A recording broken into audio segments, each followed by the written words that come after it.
everyone who is watching. Welcome to the Feminism, Orthodoxy, and Cognitive Dissonance webinar.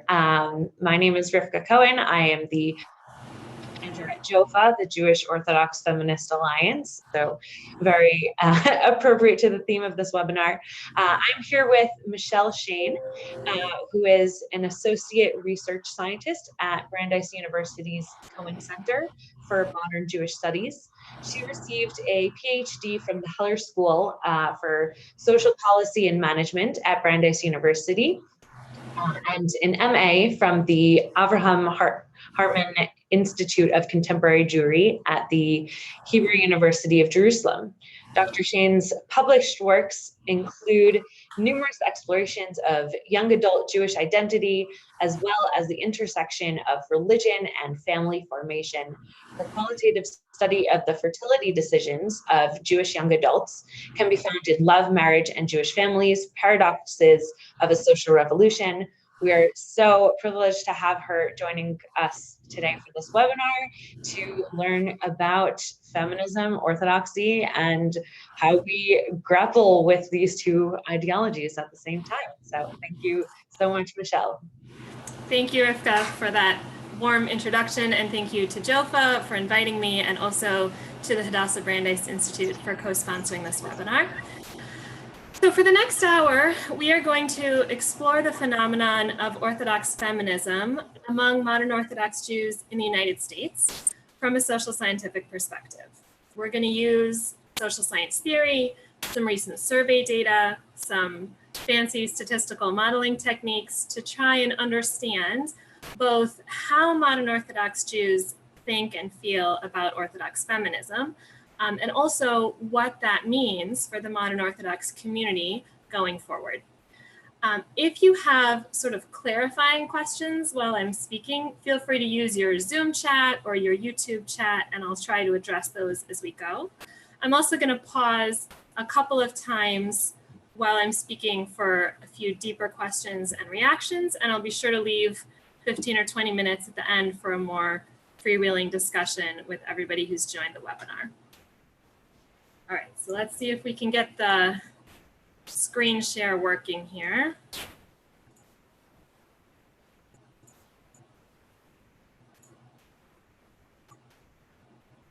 Okay, people see it? Yeah, good. Oh, sorry, try that again.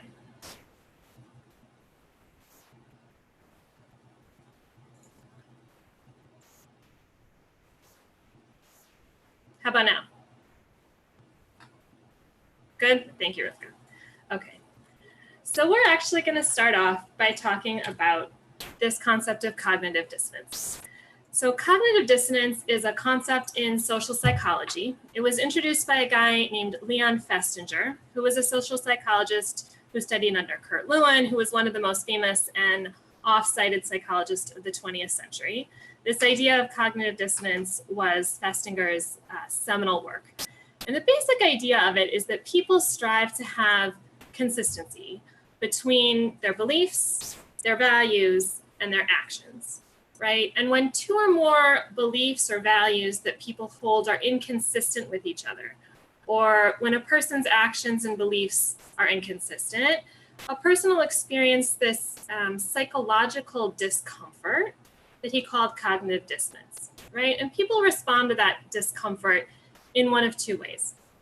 One, by trying to reduce the dissonance, and we'll talk about how to do that in a second, and or by avoiding situations and avoiding information that triggers that dissonant feeling, right? So the example that Festinger uses throughout his book, which is published in 1957, has to do with smoking, right? So this was the time in US history when the health dangers of smoking were just becoming widely known. And he said that for a smoker, knowing that smoking is a health hazard, right, creates that cognitive dissonance, right? And a smoker might try to reduce that dissonance by quitting smoking, right? Or by questioning the research that shows that link, right? So both of those are ways to reduce the dissonance, or by just avoiding the news stories about this altogether, right? And so that's that avoidance technique. What I'm going to do today is I'm going to use this idea of cognitive dissonance to structure an examination of Orthodox feminism. So I'm not going to spend time demonstrating that there is a conflict between Orthodoxy and feminism.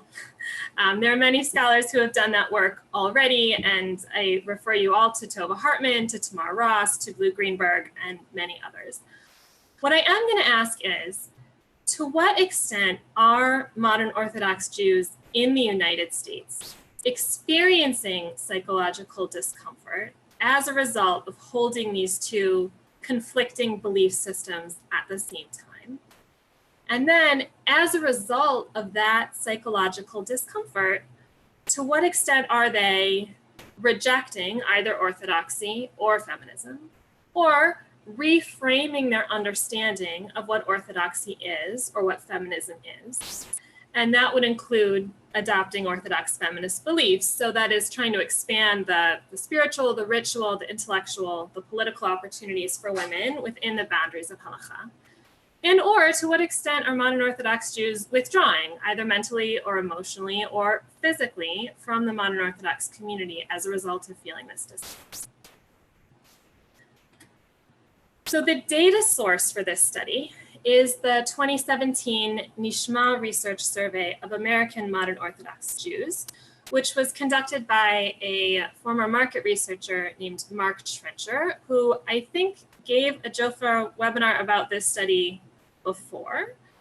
And what he did is that he created a web-based opt-in survey with input from an advisory group that included both researchers and leaders within the modern Orthodox community.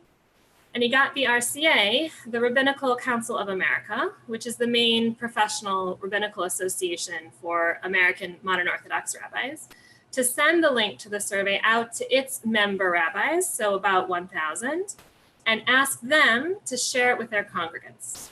Okay, so once I eliminate responses from people who didn't identify as modern Orthodox or didn't live in the United States, right?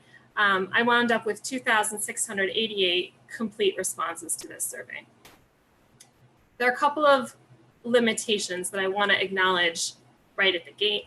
The biggest question with a study like this is about sample bias, right? So are the people who saw the survey and decided to respond to the survey different in some systematic way from the people who either didn't see it or didn't respond? My conclusion from working with this data, and I should also make clear that I was not involved in the construction of the survey or in fielding it, right? So I only saw this data after the fact. My conclusion from working with the data and comparing the respondents to what we know about the modern Orthodox community from other sources is that, one, there were too many married people, too many people with graduate degrees, and a few other more minor issues that were related to age distribution and geographic region. So what I did was I created a set of weights to correct for this bias, which means that I made it so that some people's responses count more than other people's. And what that does is it makes my estimates more representative of the modern Orthodox population in general. So if you notice throughout this webinar that some of what I say is slightly different from what was in the Nishma report that was released in September, those weights are the reason why. Also, I'm mostly going to be looking at relationships that are within the data, right? So women versus men. So in that sense, it doesn't really matter if the sample is perfectly representative. The relationships within that data should still hold. The second limitation is a technical one that has to do with the fact that because the survey was distributed by congregational rabbis, the respondents are sort of clustered within congregations.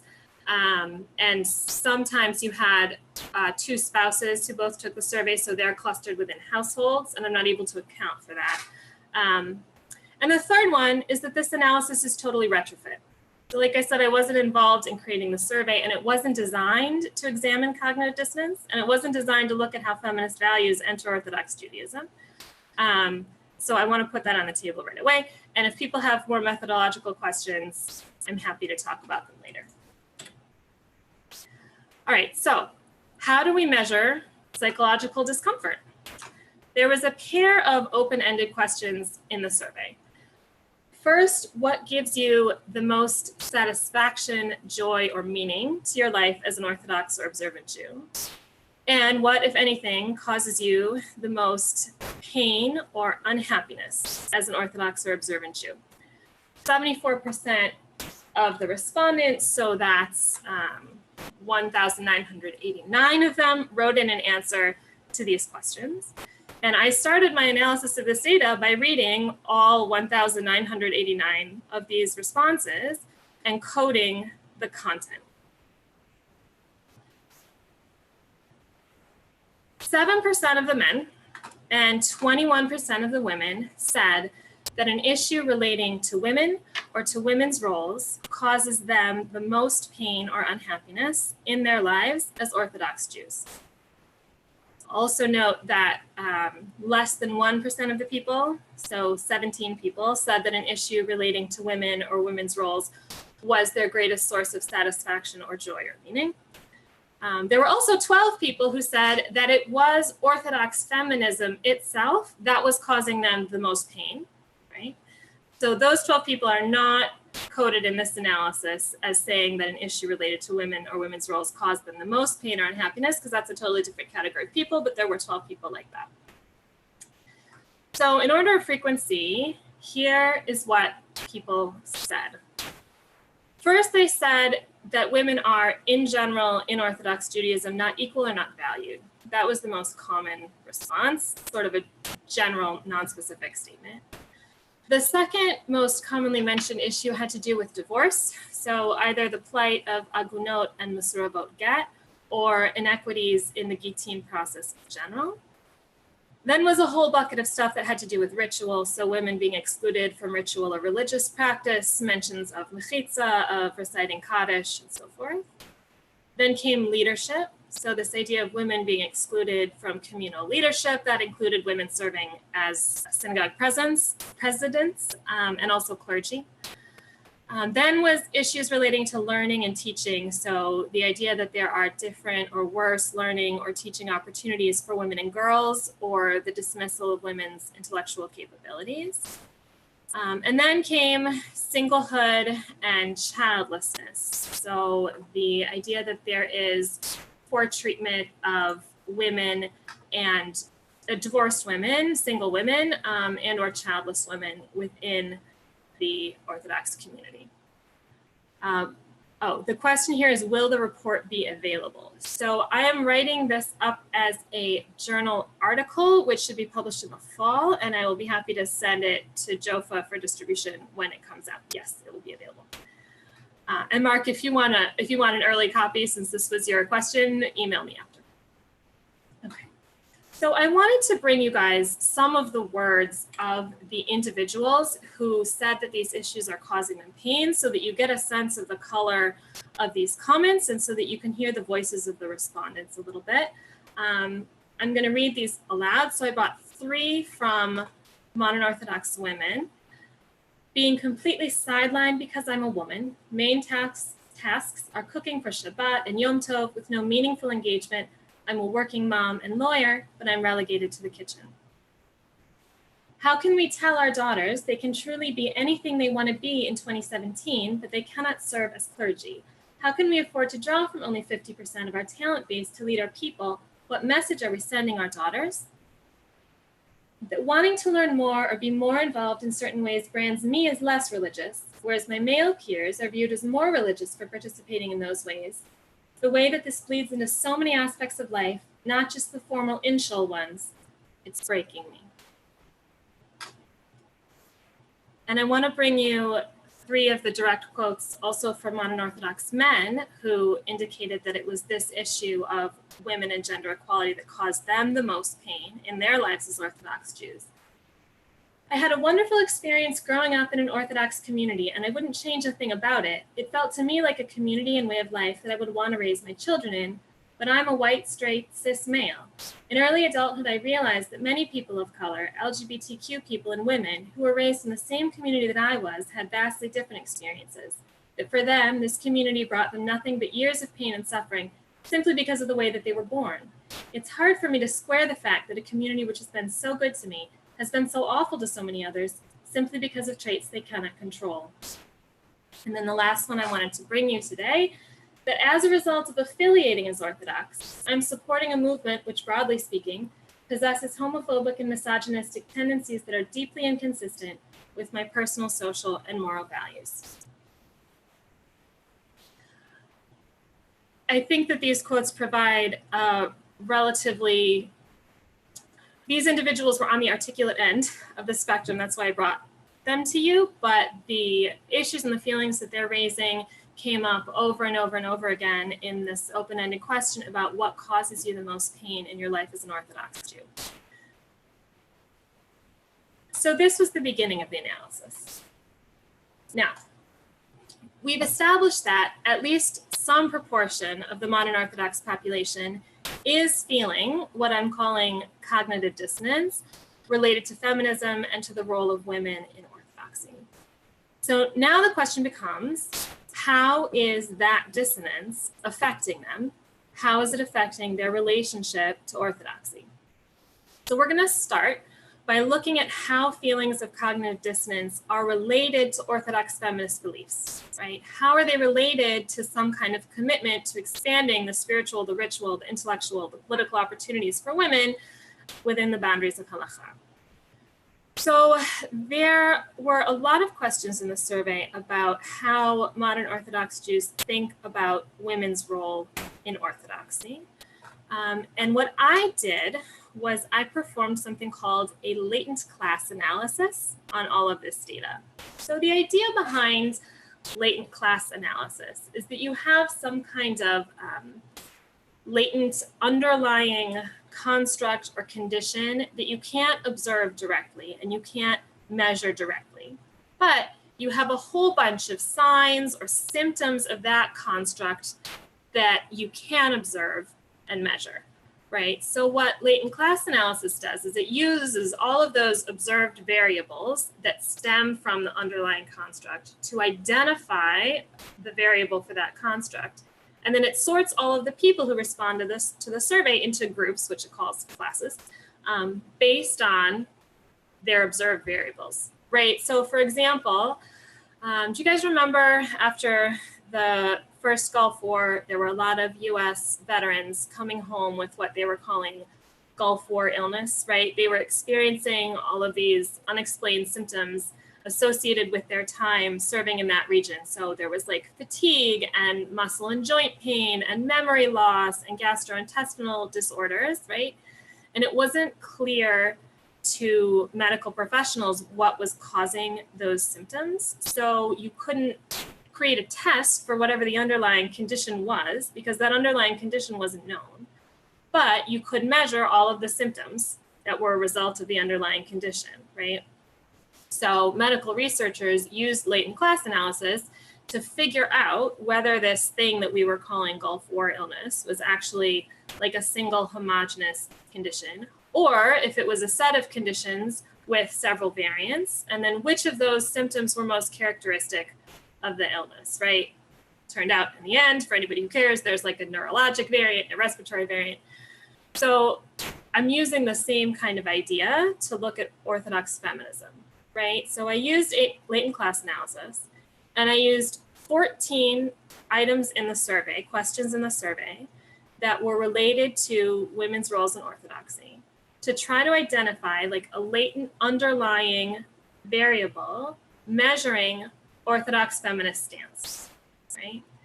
And what this analysis did is identify 4 classes, 4 groups that I'm naming, and you can see it on your screen: strong feminist, cautious feminist, unbothered, and oppositional. Now, I want to say right off the bat that the problem with naming anything is that you have to sort of declare a baseline for women's roles within Orthodoxy in order to determine what is like more or less feminist than the baseline, right? And that is like a normative judgment that I, as a social scientist, am not qualified to make. So I will also say here that if people have issues with what I call these groups, that's a legitimate critique, and I would be happy to hear toward the end how people responded to these names and whether people think that in fact these groups should have different names. Okay. So let's talk about what these 4 groups mean. All right. So on the left side of your screen, you can see the question that was asked in the survey. We're going to do 2 screens like this. This is the first one of 2. That's the first column. The second column are the response options that were given to people. For the most part, I dichotomized them so that the analysis only looked at 2 or maybe 3 of them. And then the next 4 columns will tell you the proportion of people in each of these 4 feminist groups, classes. Who said, sorry, I'm trying to look at the chat at the same time. Okay. Who responded to each of the, who gave each response? I'm going to pause here. Does this analysis relate only to the 21% or all the respondents, Naomi? It relates to all of the respondents, right? So this is not just the 21% who said that something related to women or women's roles caused them the most pain in their lives as Orthodox Jews. It's all 2,000, however many of the respondents. Can you define orthodoxy? That's not a clarifying question, so I'm going to table that for the end. Actually, you know what? I am going to address that briefly right now. So for the purposes of getting into the sample used for this study, it's strictly self-definition, right? So these are people who, when asked, said that they identified as either modern or centrist Orthodox, and they did not choose the labels of Haredi or Hasidic or Yeshivish, right? So for the purposes of this study, it's wholly self-definition. Okay, so let's look at this first question so that I can show you how the chart works. Right. The question was, to what extent do you agree that women should have the opportunity for expanded roles in Torah study and scholarship? Right. So on this question, there was relatively broad agreement, right? The people I'm calling strong feminists, the cautious feminists, and those who are sort of unbothered, almost all of them agreed with that statement, at least to some degree, right? The people that I'm calling oppositional were split about 50-50 there. The next question, women should have the opportunity for expanded roles in Torah teaching. So again, you had these first 3 groups that I'm calling strong feminist, cautious feminist, and unbothered, almost universally agreeing with that statement. This group that I'm calling oppositional, again, actually the majority saying that they didn't agree or they weren't sure. So that's how, I'm not going to go through, maybe I will go through. All right. Religious classes for women should be on an intellectual level, generally equal to those offered for men. Again, these first 3 groups, very broad agreement, split in the oppositional group. The shul should offer co-ed religious classes. So here, you're starting to see that unbothered group splitting and looking a little bit more like the oppositional group, right? About 50-50 whether they favor that position or not. Women should have the opportunity for expanded roles in organizational leadership. So here too, you have the strong feminists, the cautious feminists, and the unbothered groups almost universally agreeing with that statement, at least in some way. And this oppositional group, again, about evenly split. Women should be eligible to be shul president. Okay. So here you've actually got a pretty wide range of responses, right? Every single person in that strong feminist group said, yes, absolutely, I favor that. The cautious feminists, also the majority, not a majority on the unbothered, and absolutely not among the oppositional. If modern Orthodox or centrist Orthodox women are given expanded roles in the clergy, how important is it to you that they also be given some sort of title signifying their rabbinic authority? So here you're starting to see a pretty deep cleavage within the community. The individuals who I'm calling strong feminists, 85% of them say not only that they want Orthodox women to have expanded roles in the clergy, but also that it is important to them that those women have some sort of title, right? An oppositional group, And the unbothered group, you're saying the vast majority is saying this is not even a relevant question. I don't agree that women should have these expanded roles in the clergy. So at least on this first slide, that was definitely the question where you saw the kind of greatest divide within the community and respondents. This is not part one, it's part two. Sorry about the title. Okay, so do you regard the following as problems facing your Jewish community? Agunot, chained women who can't remarry. So here we're coming back to relative agreement, right, among all four of the camps. The shul should have a mechitza structure that is women-friendly. I'm not 100% sure what women-friendly is. I'm not sure that all the respondents would define it in the same way, but regardless, you see much more of a split between the feminist camps and the non-feminist camps here. Women should be eligible to say Mourner's Kaddish or Birkat HaGomel out loud, even if no men are saying it. Here, again, a wide range. You've got 98% of the strong feminists favoring that, 60% of those in the oppositional camp opposing it. Women should be eligible to give Divrei Torah from the shul, bima, or pulpit. Here again, we have a very wide range. Everyone in the strong feminist camp favors that. 2/3 of the people in the oppositional camp oppose it. The Torah should pass through the women's section before and after Torah reading. Another big split between these four groups. And then these last two questions were really interesting. Do you regard the following as problems facing your Jewish community? Rabbis advocating for increased women's roles, right? So here, unsurprisingly, 87% of the strong feminists were like, no, that's not a problem. 44% of people in the oppositional camp said that it was.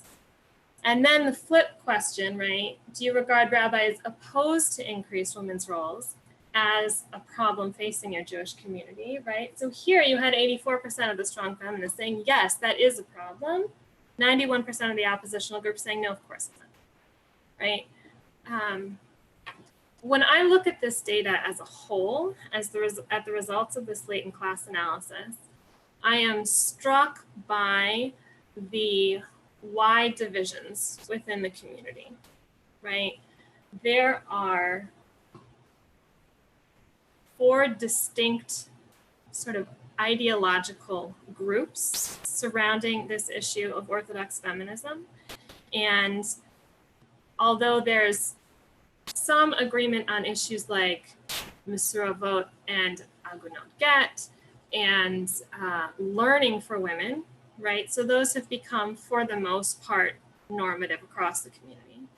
There are also huge divisions in attitudes around other things, particularly women serving in the clergy and as shul presidents, and a lot of things that are related to ritual.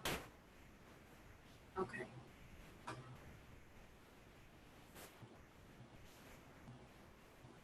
I want to go back to our social psychological, actually, you know what? I want to go back to our social psychological theory, right? So how does cognitive dissonance related to inconsistency between Orthodoxy and feminism affect modern Orthodox Jews, right? I can't test whether cognitive dissonance leads to rejecting Orthodoxy with this data, because the Nishma study didn't capture formerly Orthodox people, right? That wasn't in its mandate. It only captures currently Orthodox people. So to the extent that this cognitive dissonance pushes people out of the community such that they would no longer click that box for being modern or centrist Orthodox, they're not in the study. But we do have evidence from the study that cognitive dissonance leads to reframing our understanding of Orthodoxy. And here on the screen, you can see that evidence. So this is the relationship between feeling cognitive dissonance, right? So saying that, yes, the number one issue that causes me pain in my life is women or women's roles or gender roles within Orthodoxy, and how people fell out in these 4 categories of Orthodox feminist beliefs, right? So of those people who wrote into that box, yes, an issue relating to women or women's roles causes me the most pain or unhappiness in my life as an Orthodox Jew, 65% of them fell into that strong feminist camp, right? 26% into the cautious feminist camp. So that's almost everybody, right? So that's pretty good evidence that feeling, right, also drives your ideology. On the other side of the chart, though, look at the people who did not type into that little box, yes, an issue relating to women, women's roles causes me the most pain. They had some other issue that was causing them the most pain. Even in this group, you've got about a third falling into that strong feminist camp, right? And another 30% falling into that cautious feminist camp. What that tells me is that Orthodox feminist beliefs and ideology are not limited to people who are also deeply emotionally invested in that issue, right? To some extent, they have filtered out a little bit more broadly into the community. At the same time, this is a pretty wide split. Okay, so something else really different here. So I have these four groups of types of Orthodox feminist thinking, right? The strong feminist, the cautious feminist, the unbothered, the oppositional. My assumption, my hypothesis going in, was that which group you fell into would be related to gender. That seemed like a pretty safe hypothesis. Turns out it wasn't. Even on a bivariate level, men and women look exactly the same in terms of how they fall out on this question. There were some, right? Take a minute and think about that. Men and women look the same in terms of their Orthodox feminist ideology. That's striking and amazing to me.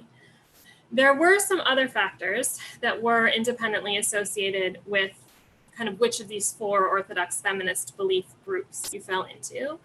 One was having a graduate degree. So people who had graduate degrees as opposed to other levels of secular education were more likely to fall into the strong feminist camp. And the second was region of the country. So people who lived in the West, as opposed to being in the East or the Midwest or the South, were also more likely to be in the strong feminist or the cautious feminist groups than to be in the other groups. So education, region, not gender. So now let's talk about measuring Orthodox beliefs. The survey had these 5 questions about Orthodox beliefs. How strongly do you believe that Hashem created the world? Hashem is involved in all of the world's day-to-day activities and knows and guides the events of my daily life. Hashem loves me and everything that happens to me is ultimately for the best. Hashem gave the written Torah to the Jewish people through Moshe at Mount Sinai, and Hashem transmitted all of the oral Torah to Moshe. So for each of these 5 items, people had the following response options. They could click, I believe fully, I tend to believe, I have doubts, I don't believe, and I don't know. For the social scientists who are listening to this, all 5 of these items load on a single factor with an alpha of 0.9. So what I did was I made a little scale by summing across these items, right? So I basically gave people 2 points every time they said I believe fully. I gave them 1 point every time they said I tend to believe. And I didn't give any points for saying I have doubts, I don't believe this, I don't know, right? So if you said I believe fully to all 5 of these items, then you get a 10, right? If you aren't sure or don't believe in any of them, then you get a 0, right? So people fall out, between 0 to 10. Everybody can take a second and add up their own points in their head, right? Okay, what number do I get on this Orthodox belief scale? And here's what happens. For the people who did not say in that first open-ended question that an issue relating to women or women's roles causes them the most pain or unhappiness. So for the people who I'm not defining as feeling cognitive dissonance, the modal number of points on this belief scale was 10. 44% of those people said they believe fully in all 5 of those items, right? Another 21%, got 8 or 9 points, right? So the majority of the people are clustered up at that top end of this belief scale, right? Only 5% are all the way over there on having doubts, not believing, not knowing for all of these, right? Now look at the other side. The right side of the screen are the people who said in that initial question that an issue relating to women or to women's roles causes them the most pain or unhappiness in their life as Orthodox Jews. Only 19% of that group said they believe fully in all 5 of these tenets of the faith, so to speak, right? And the proportion who said they have doubts, don't believe, don't know for all 5 is 14%. It's almost 3 times as high as in the other group, right? Now, the causal direction here is not entirely clear, right? This survey is one point in time, a snapshot of a moving stream. So it's impossible to tell just from this bivariate relationship, right? Whether it's that cognitive dissonance leads to doubt, or people who already have doubts are the ones who find themselves more troubled by the conflict between orthodoxy and feminism, right? This chart could be showing you either one of those things, and really in the social world, it's always both of those things to some degree. Okay, somebody wants to know, it's cut off. What does the left group say? Rivka, what's cut off? Okay, Diaxara, can you type in what was cut off and I'll try to answer the question? Somebody wants to know the name of the study. So the survey was called the 2017 Nishma Research Survey of American Modern Orthodox Jews. You can find Nishma's report of the survey on their website. What I'm doing is I'm taking the data set and I'm retrofitting a secondary analysis, which is not yet available publicly, but will be hopefully in the fall.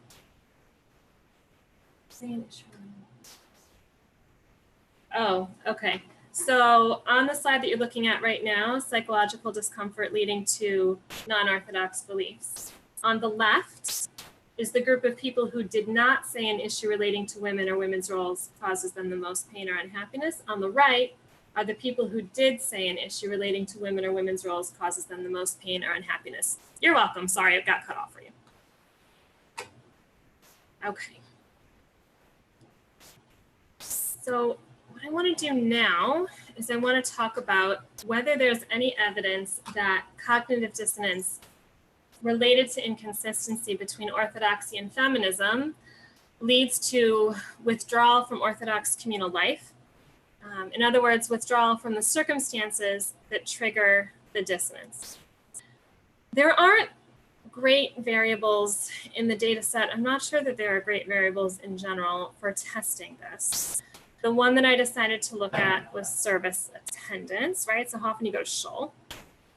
I looked at men and women separately because women go to shul less often than men. And that's what you're looking at here on the right side of the screen, right? So these are self-identified modern and centrist Orthodox people. And this is how often they report going to shul. Almost everybody goes on Shabbos. Some of the men also go 3 times a day, and almost none of the women do, right? That wasn't surprising. What was surprising to me a little bit was that there were no differences, either among the men or among the women, between the ones who feel this cognitive dissonance related to feminism and orthodoxy and those who don't, in terms of whether they do or don't go to shul, or how often they go, which may indicate that this cognitive dissonance leads to a shift in how people think about orthodoxy, think about feminism, what they believe, but not necessarily in how they're behaving. Or more likely, that I didn't have a good enough measure to capture behavior, right? So if the question had been, what time do you show up at shul and how close to Kiddush is it, right? We might be seeing something else. But in this particular analysis, that's what I had to go on. So it's 12:41. So what I'm going to do is I'm going to pause here and invite people to ask questions if you have them. Rivka, I'm gonna only see them in the chat box. Is that how this works? Yeah, I'm monitoring. If anybody has any questions and is watching on YouTube or on Facebook, feel free to comment there. I'm keeping my eyes open, but I think people have also been asking questions throughout. Okay, so here's a note from Mark Trencher, who is the author of the study. He says that when they explored what gives people the most joy as Orthodox Jews, right, the positive side to what I've been talking about, that the number one factor by far was the sense of community, which may just be strong enough to mute that cognitive dissonance a bit, right? So I think what you're saying is that people go to shul for the community, right? I think that's a reasonable hypothesis. This also reminds me that one thing I didn't do, and that maybe would be useful, is to tell you what the other pain points were. When I was coding that question about what gives you the biggest pain in your life as an Orthodox or observant Jew. So the two biggest pain points were what I called judgments and hypocrisy. Over half of the respondents volunteered responses in one of those two categories. So judgment, which was a little over a third of the people, basically related to like judgment or intolerance among Jews, right? So like Orthodox Jews judging each other based on how we dressed or outward manifestations of frumkeit, or looking down on non-Orthodox Jews or Orthodox communities being smug or cliquey or repeat with Lashon Hara, right? So that was one major response. The second one was hypocrisy, and that was all kinds of comments related to false piety, so-called frum Jews who act in unethical ways, Chilul Hashem, corruption, Orthodox leaders who are motivated by power or by profit instead of Torah values, double standards applied to major donors within the community, that kind of thing. And that was 26% of the respondents. So those two were the biggest pain points. We can talk about the other ones if people want, but I want to go back to my question box and try to answer some of these. Aurora wants to know, do you have data on the belief scale differences between the four feminist opposed groups? Yes, this is a really good question. When we divide the survey respondents into their four groups according to how they think about Orthodox feminism, right? The strong feminists, the cautious feminists, the unbothered, the oppositional. Yes, so kind of on a bivariate level, the oppositional have the kind of highest adherence to these traditional Orthodox tenets of faith, and the strong feminists, the least high levels of adherence. And those differences are fairly substantive. I don't have it to put it for you on the screen, but email me and I can send it to you. Did the survey ask why you go to shul? That's a great question. I don't remember. I don't think so, but I can check, or Mark can chime in. Are you taking into account that there are different kinds of shuls? The strong feminists might be going to feminist-friendly shuls like Partnership Minyanim. So this is a really good point. There were actually more questions about women's roles in shul, in Orthodoxy, in your community than I used in this study. I used 14. There was also a whole set of questions that was like, in your shul, do you feel like enough attention is paid to this, that, or the other thing, right? Those questions I didn't use in the latent class analysis for exactly the reason that Naomi is suggesting, that people are responding to and answering about a completely different experience in a completely different place. So yeah, I took it into account by not using that data, although if we knew which shul people were attached to, which we don't, it would also be really interesting to look at those assessments of the shuls, knowing which ones they were. Nicole wants to know, is the survey skewed because not all rabbis distributed the survey? So maybe the survey was filled out by the more left centrist shuls. That's possible. Again, there's no data collected about how you got to this link, right? There was no, yes, I got here from Young Israel of Shain, which I'm picking on because it was my shul, which actually did not distribute the link. What I was able to do in terms of this question of non-response bias, right? Are these people who answered this survey fundamentally different in some way from the people who didn't see it or chose not to answer it? Was to look at the characteristics of the respondents versus the characteristics that we know already from other sources about the modern Orthodox population. And they're not that far off. So like to give you an example, the proportion of modern centrist Orthodox respondents to this survey who said that they were raised in Orthodox homes versus that they came to Orthodoxy later in life was virtually identical to the proportion in the last national survey, which tells me that there isn't bias, at least having to do with being raised Orthodox versus coming into the community later. Is this the perfect way to assess non-response bias? No, not at all. The weights help a little bit.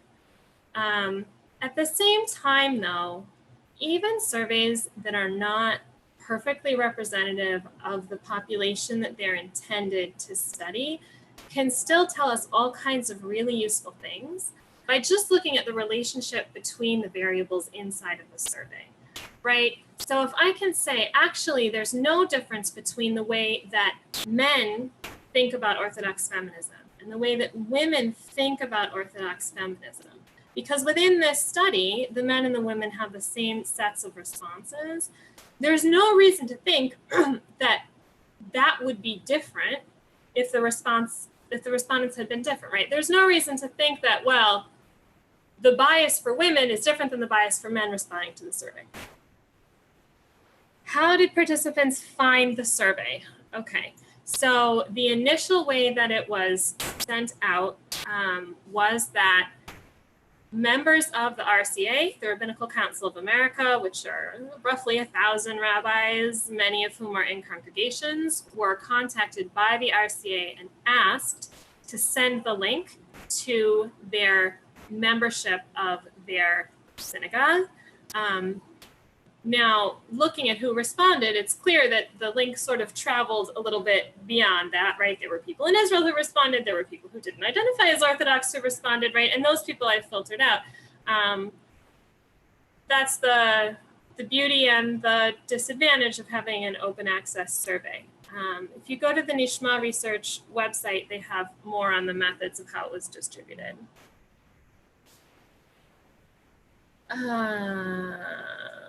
If you're not in an OU shul, you've got to be in the online Orthodox feminist world to even know about the survey. Yes, that is absolutely true. If your shul is not OU, or more specifically, if the rabbi of your shul is not a member of the RCA, or if you don't have a regular shul whose email list you are on, yes, you are less likely to know about the survey, which is why, as I said in the beginning, I thought we had slightly too many married people and there was a little bit of an age skew. The age group that was missing, not completely missing, but underrepresented, were the sort of 18 to 29-year-olds who are more likely to be single and less likely to be full dues paying members of synagogues that have regular email lists, right? So again, I think that the weighting that I did corrects for that to some degree, but yes, Tova, you're absolutely right. Annette wants to know if there are any conclusions that I'd like to share from my findings. Yes. So a couple of things. I think the first one that I want to say is that you don't have to have a particular feminist stance on orthodoxy or desire a particular feminist outcome for the modern Orthodox community to also say that it seems like our institutions, I'm using first person plural language here, right? It seems that our institutions are not doing as good a job as they could, right? Whether that's shuls or schools, in helping modern Orthodox Jews, and particularly young modern Orthodox Jews, understands what the role of gender is in religious life, what it means to be an Orthodox woman, what it means to be an Orthodox man, to be able to articulate some kind of thoughtful vision for gender in religious life that can compete with, or at least respond to, the egalitarian postmodernist narrative that they run into on the college campus, right?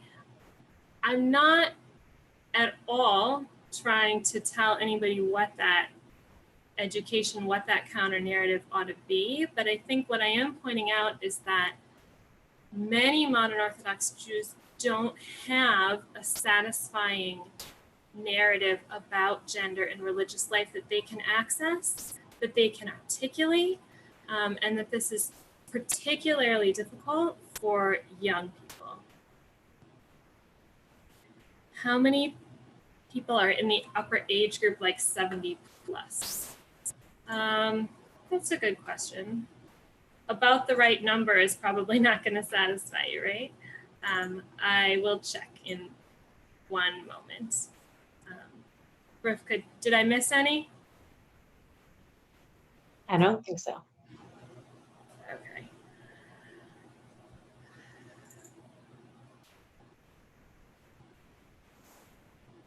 I'm looking for the answer to your question about 70 plus.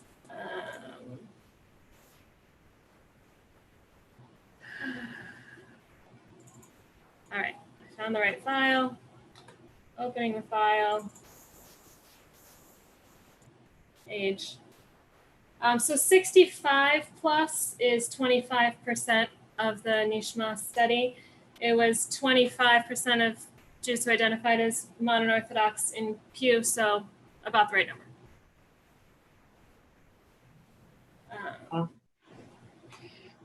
Great. Well, I think that's all the questions that we have right now. And I think that is about all of the time that we have. We just got one more question. Well, the question about whether the presentation will be available, Rivka, I think is for you. Well, I can, if you send it to, well, this whole webinar, yeah, the webinar, absolutely be will be available afterwards. If you're watching on, well, I guess you're not watching on YouTube because you're but we will spread around the YouTube link afterwards. We will send it to our listserv. We'll post it on our Facebook page. So keep an eye out for that. And yeah, so thank you so much to Michelle. That was really, really fascinating. And I'm looking forward to learning more from the report once that comes out. And thank you to the 60 or 70 viewers who are watching the whole time. This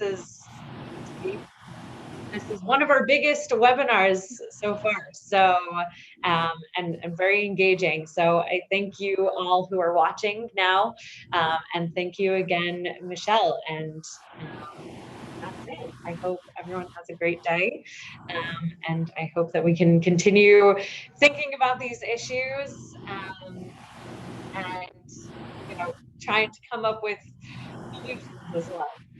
Thank you. Have a great day, everyone.